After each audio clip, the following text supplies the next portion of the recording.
is heard protesting against actions by ICE in Los Angeles and in other parts of this country. I want to talk about a little bit about what's happening in the loop. If you have someone who's either a part of this protest or someone who is caught in traffic, I know it's not the biggest headline, but it might impact you or your family.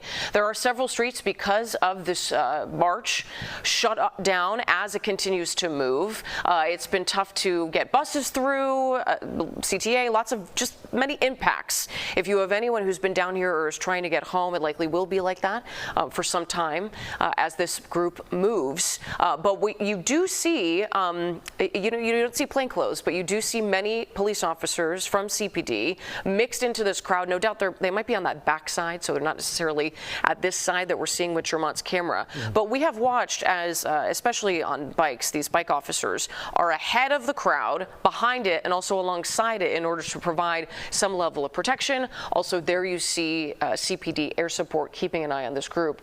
Joe, you brought up an interesting point. We have talked to our viewers about that red vehicle that went through a crowd of people earlier this evening. No injuries reported as of this moment. We're still working to confirm that. But we're wondering if our helicopter was able to follow that car.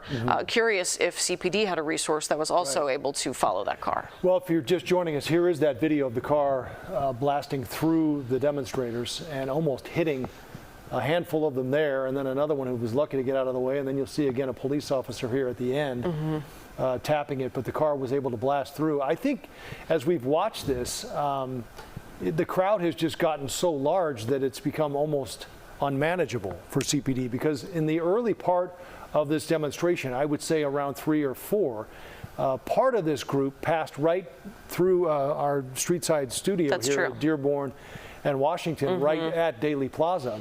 And the group was only about a half a block long, and the police were able to set up their bikes and direct this group the way they wanted them to go. But I think it got to a point where there were so many of them, there just was no way CPD could get either ahead of or on all sides of this. That's true. Sabrina, I know we're coming back to you.